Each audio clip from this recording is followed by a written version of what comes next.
avec des pays à risque, et qu'on voit la compagnie marocaine toujours faire des vols directs en direction de ces pays, donc on s'est dit que la menace au virus Ebola ne peut pas être une première... Non, laissez-moi finir. Ne peut pas être la cause principale.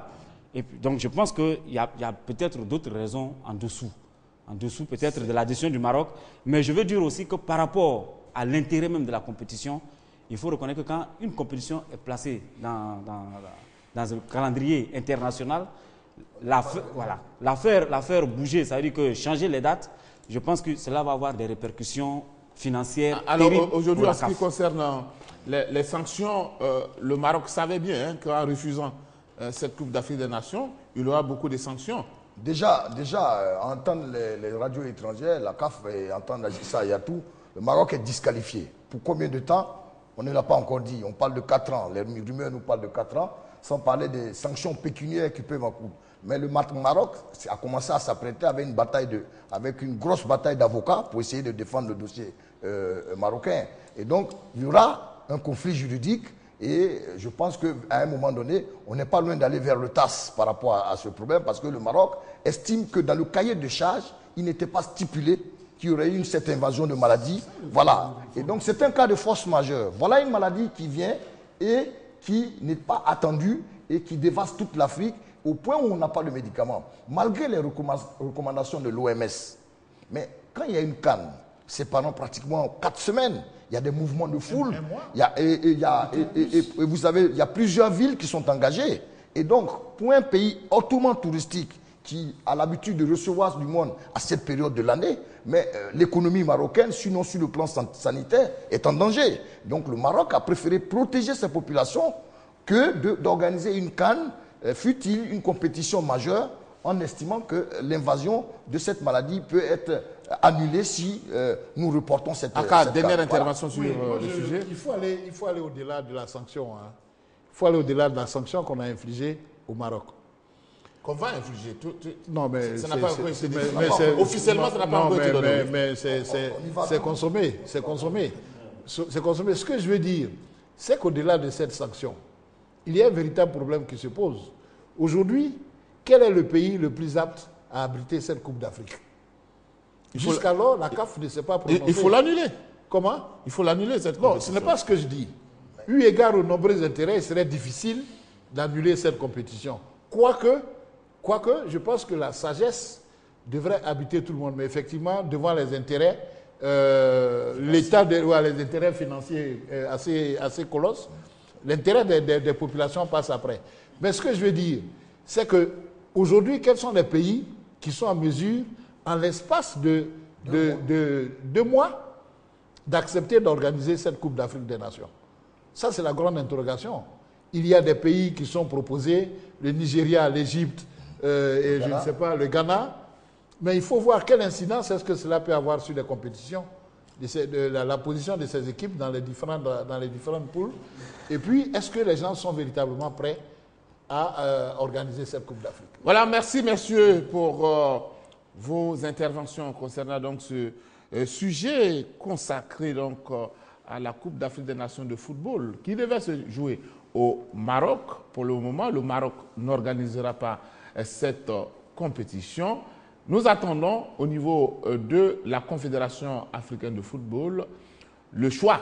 Quel pays va abriter cette Coupe d'Afrique des Nations?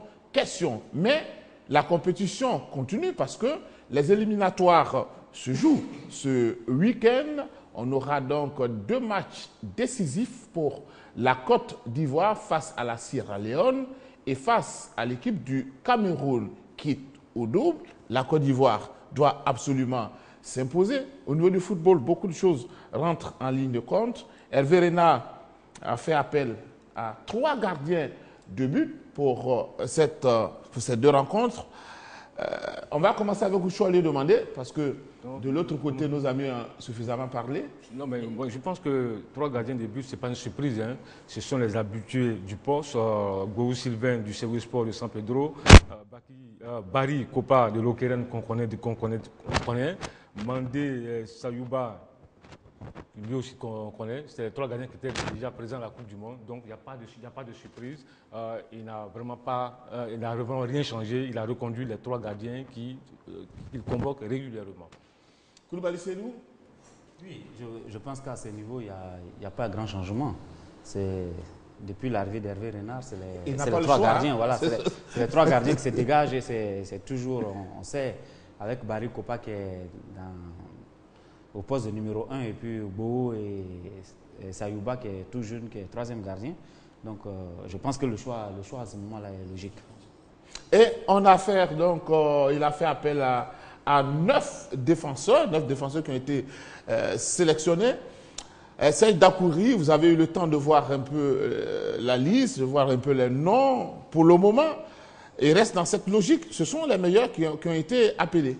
Écoutez, je pense que dans la sélection des 24 d'Hervé Renard, le nombre le plus important se trouve au niveau de la défense. Cela veut dire que c'est un peu le talon d'Achille de l'équipe de Côte d'Ivoire, version Hervé Renard. Depuis qu'il a pris les rênes de cette équipe, on constate malheureusement pour lui qu'en 4 matchs, ce bastion a pris 10 buts. Et 10 buts, c'est énorme. On tourne autour d'une moyenne de 2,5 buts par match. Parce que je crois savoir qu'il a fait 4 matchs. Alors, je pense qu'il essaie beaucoup d'associations. Il a tenté l'association des 2 centraux avec Diomandé Vieira Kessié. Après, Bamba est intervenu. Sans oublier le naufragé Lamine Kouné, qui était un naufragé de Yaoundé qui a été associé. Et les associations des 2 centraux n'ont rien donné.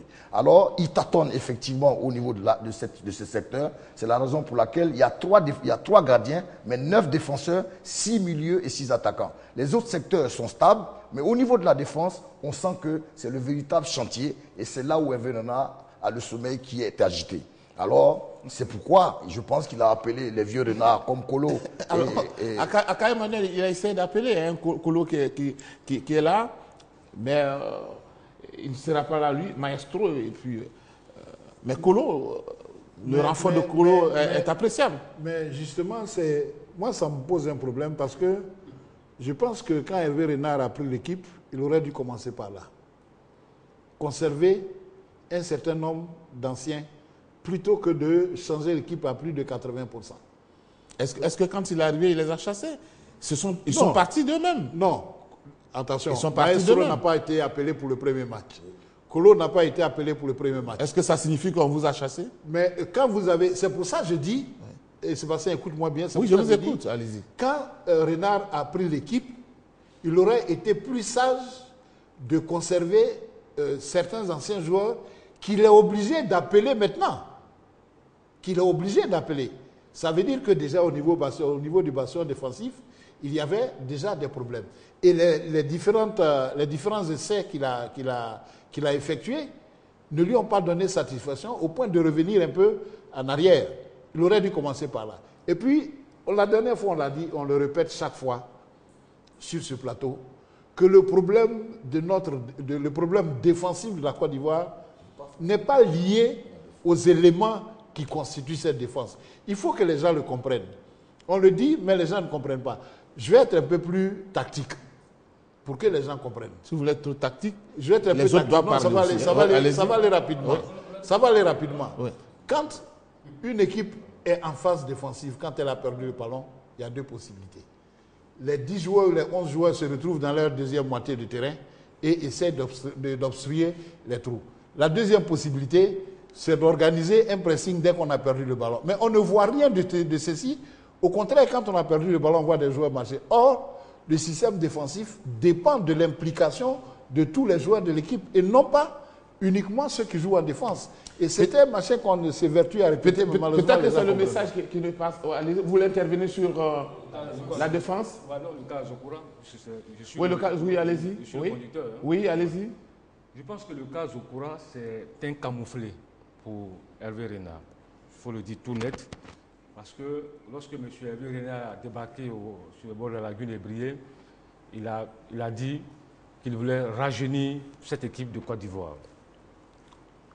Après 4 matchs, il jette la reconstruction et il rappelle des anciens. Kolo est venu, Zokora a refusé de venir. Est-ce qu'il a eu l'accord de Zokora? Grosse interrogation. Je pense qu'un entraîneur doit pouvoir mourir avec ses idées. Un entraîneur doit avoir de la logique, de la cohérence dans ses choix. Seulement 4 matchs après, on sent la fébrilité dans ses choix. On sent qu'il panique. Et là moi, c'est là mon inquiétude. Est-ce que le mot paniquer n'est pas un peu trop fort? Est-ce que dans la vie, on ne peut pas à un moment donné se dire que, attention, il faut réviser un peu ce qu'on s'est dit? Je dis non. Puisque ce n'est pas avec Zokora ou avec Kolo qu'on va jouer la CAN 2017. L'équipe qui va disputer la CAN... Ça fait deux choses déjà. Non. Parce que ce que vous dites et ce que Aka dit... Alors, vous, je ne vous comprends pas, vous. Si. Bien entendu. Il n'y a pas de contradiction. Laissez-moi monsieur. Oui, allez-y. Il n'y a pas de contradiction. L'équipe qui va jouer la CAN 2017 ou la CAN 2019 ou 2021, c'est maintenant.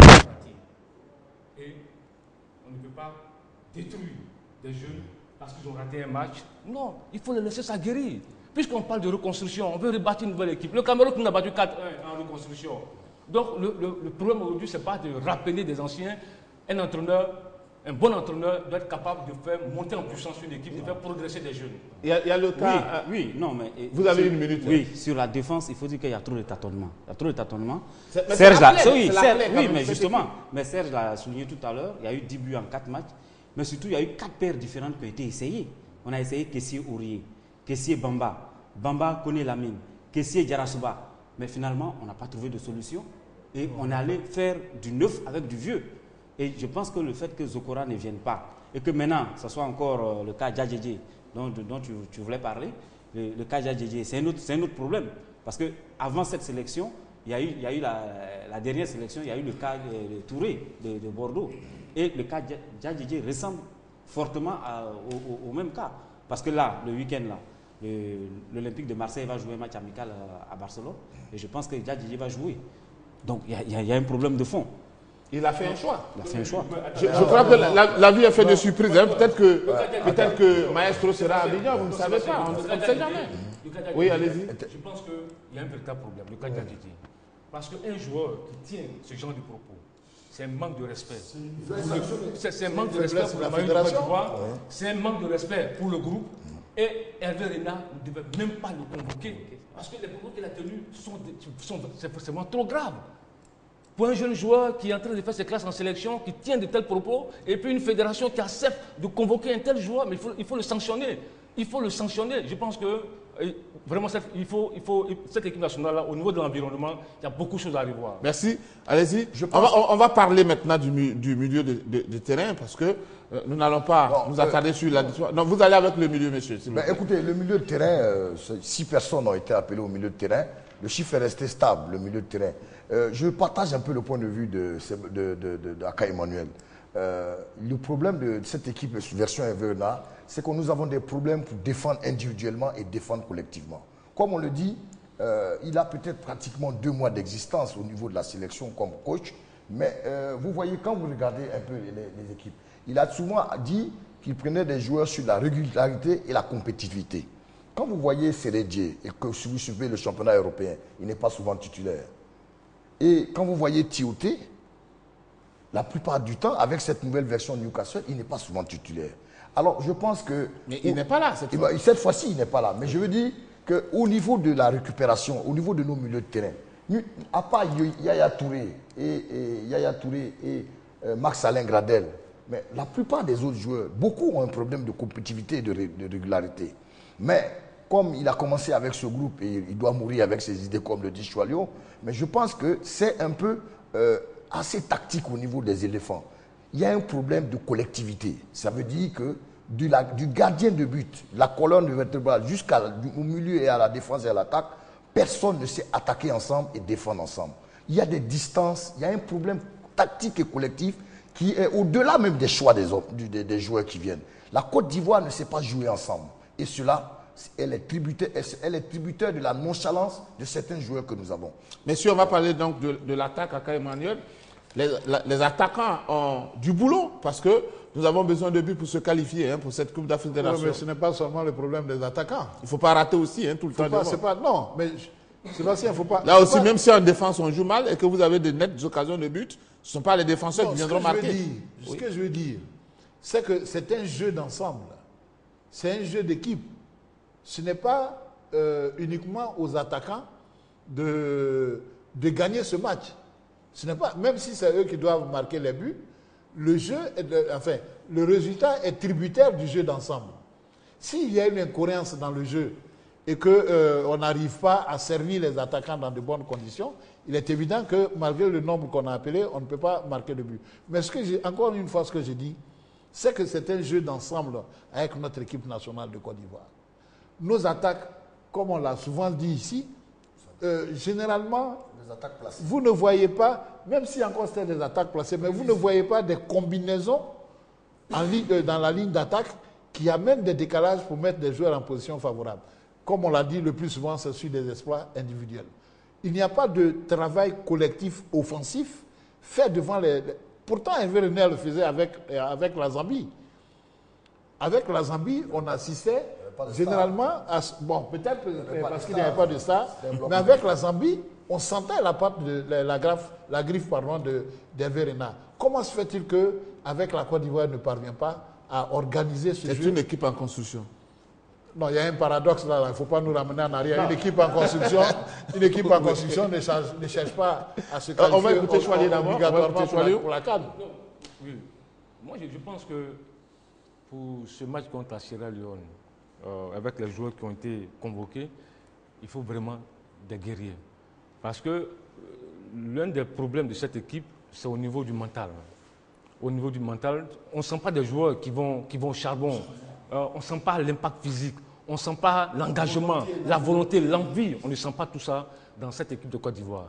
Et souvent, cette équipe se sort d'affaire grâce à cette individualité. Yaya Touré qui a marqué un but d'anthologie la dernière fois. Donc je pense qu'il est aujourd'hui grand temps que Hervé arrive à mettre en place un collectif fort.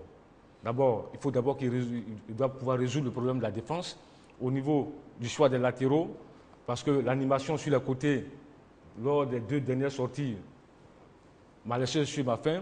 On n'a pas vu des latéraux qui ont apporté le plus offensif. Au niveau de la charnière centrale, en 4 matchs, il a tâtonné. Il n'a pas encore trouvé la bonne paire centrale au niveau des centraux. Au niveau du milieu de terrain, des 2 bloqueurs, des milieux défensifs, il y a encore problème à ce niveau. Et puis encore, il y a problème au niveau de la relation milieu-attaque. Parce que quand tu regardes cette équipe, offensivement, il y a problème, il n'y a pas d'animation, il n'y a pas de cohésion. Boni Loufrid, qu'on a vu, c'est un joueur de rupture, de fixation, qui ne fait pas d'appel de balles. Peut-être que l'arrivée de Traoré, Lassina, va apporter plus de dynamisme, parce que lui, il bouge souvent sur le côté, mais il faut vraiment la relation entre le milieu et l'attaque, il faut qu'il arrive à résoudre ce problème. Donc, c'est pour vous dire, en gros, Hervé Renard a un gros chantier. Messieurs, je viens à vous tout de suite. Bakayoko Kapi, bonsoir. Bonsoir à vous, Bakayoko Kapi.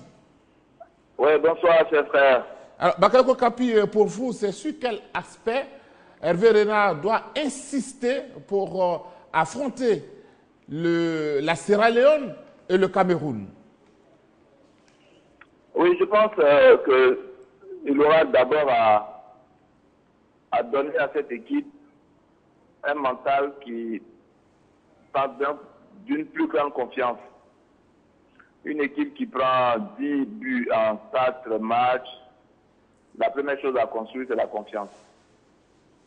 C'est cette confiance qui va permettre aux joueurs de jouer un peu plus ensemble. Parce que quand on n'a plus confiance, chacun essaie un peu de sauver sa tête. Et du coup, la solidarité ne se fait plus sentir là où elle devrait se faire sentir, notamment dans les phases de construction ou dans les phases de défense. Une équipe qui n'est pas en confiance, c'est une équipe où chaque joueur a peur d'être accusé. Donc, le premier élément vraiment sur lequel il doit travailler, c'est le mental et surtout le besoin de construire la confiance. Ensuite, il devra leur montrer que, de toute évidence, ils sont engagés dans une bataille et il ne peut leur arriver des choses différentes. C'est-à-dire, ils gagneront ensemble et ils perdront ensemble. Il faut donc bâtir entre eux une solidarité qui puisse compenser un peu le déficit de vécu qu'ils ont. Parce que comme c'est un groupe qui n'a pas un vécu très fort pour avoir un collectif très fort dans le jeu, ils ne peuvent compenser cela qu'avec un esprit de solidarité. C'est-à-dire que quand mon partenaire a fait une chose, même quand elle n'est pas bonne, je dois avoir vraiment le souci de rattraper parce que nous sommes solidaires du résultat qui va arriver. Donc, si vraiment il arrive à leur donner ces deux premiers éléments, et enfin, le dernier qui va consister à être, comme le consultant le dit sur le plateau, un peu plus engagé, il y a des chances que nous puissions gagner ces matchs, même si notre destin n'est pas totalement entre nos mains. Nous devons à notre pays et à tous les sportifs de ce pays la bataille pour l'image de la Côte d'Ivoire. On ne doit pas sous-estimer l'adversaire, on ne doit pas avoir peur de l'adversaire, on doit respecter tous les adversaires, mais on doit en premier lieu avoir confiance en nous, avoir la joie de servir notre pays et surtout avoir le sentiment que le match se joue du coup de sifflet où on commence jusqu'au coup de sifflet final. Merci beaucoup. On n'a pas à se précipiter, on doit jouer jusqu'au bout. Merci beaucoup, Bakayoko Kapi. Il faut aller vraiment à l'essentiel, la responsabilité des joueurs engagés dans ces deux matchs.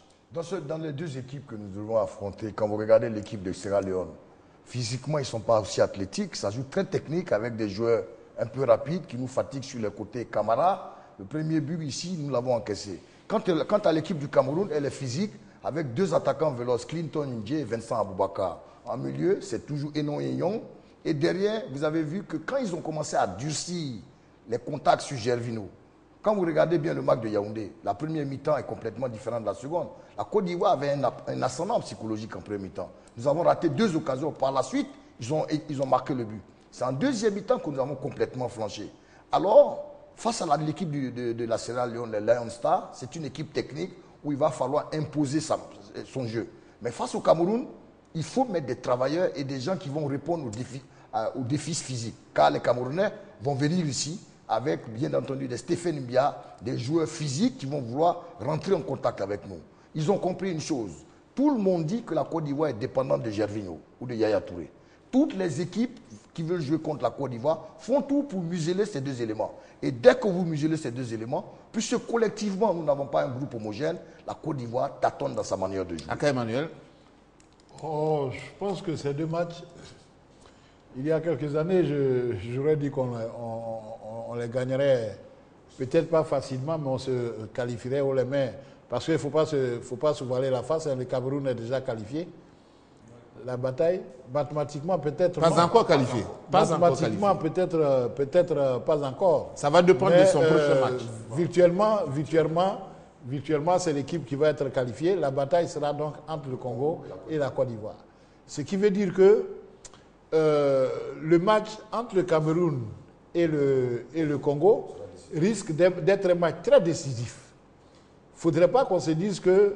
Parce que si les Camerounais s'amusent à laisser gagner le Congo pour éliminer la Côte d'Ivoire, ils risquent de perdre. Si on les bat et combat la Sierra Leone, ça risque d'être compliqué pour eux. Donc, il nous appartient à nous de prendre notre destin en main. Nous avons la possibilité de remporter ces deux matchs. Mais encore une fois, moi je reviens un peu sur ce... Bon, peut-être qu'on va dire que c'est un peu vieux jeu, mais sur le flou qui entoure les objectifs de cette équipe. Est-ce que, bon, peut-être que si on ne se qualifie pas pour la CAN 2015, ça constitue un match à gagner énorme pour notre fédération. C'est peut-être ça. Mais le bon sens aurait été que, comme l'a dit Sualio, Hervé Renard continue sur sa lancée, c'est-à-dire chercher une équipe compétitive pour les compétitions futures. Mais je pense quand même qu'avec un peu de courage, un peu de détermination et un peu d'envie, on peut toujours se qualifier. Même si ce n'est pas ça qui va Sualio Giovanni. Oui, je pense que l'équation qui se pose à Hervé Renard, c'est la reconstruction et la qualification. C'est deux gros challenges. Il doit rebâtir une nouvelle équipe, reconstruire une défense, un milieu de terrain, une attaque, et puis se qualifier pour la Coupe d'Afrique des Nations. Donc là, les objectifs ne sont pas bien dessinés, puisque entre le discours présidentiel et le discours d'Hervé Renard, il y a un fossé. Et là, il n'y a plus de fossé, puisque en rappelant Polo, Et Zokora, qui a refusé de venir, c'est que Et peut-être qu'il viendra aussi. l'objectif, c'est la CAN 2015. Donc je pense qu'il faut qu'on garde notre sérénité, qu'on arrête de paniquer. Il faut travailler sur la durée. Il faut reconstruire cette équipe de Côte d'Ivoire pour les challenges de la CAN 2017, 2019 et 2021. Une élimination, je touche du bois, même si on ne parle pas à la CAN 2015, ce ne sera pas la fin du monde. Les Didier Drogba, les Kolo Touré, les Zokora, ils ont raté la CAN 2004. Mais l'équipe a continué d'évoluer, de progresser. C'est dramatique. Même le Cameroun n'a pas joué 2 CAN. Oui, Le Cameroun donc, n'a pas vraiment, joué 2 je pense CAN. qu'il faut qu'on soit serein, qu'on arrête de paniquer, que l'équipe là, Hervé Renard travaille dans la tranquillité, qu'il travaille sérieusement pour bâtir une bonne équipe pour le futur. Koulibaly Seydou. Oui, je pense qu'il n'y a pas de calcul à faire. Il y a 2 matchs, il y a Sierra Leone, Côte d'Ivoire, il y a Côte d'Ivoire-Cameroun. Il faut gagner les 2 matchs si on veut être à la CAN en 2015. Il faut gagner ces 2 matchs, impérativement. Maintenant, est-ce que nous avons les moyens aujourd'hui de pouvoir gagner ces 2 matchs Dans la reconstruction. Voilà, dans la reconstruction.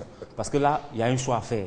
Je pense que le chrono court contre Hervé Renard et le temps est assez court pour pouvoir reconstruire et être aussi compétitif. La preuve, vous avez vu combien de joueurs il a changé dans la défense centrale, qui est la véritable plaie de cette équipe. Et quand on regarde cette équipe-là évoluer, il y a de grands noms. Mais des grands noms ne font pas forcément une équipe.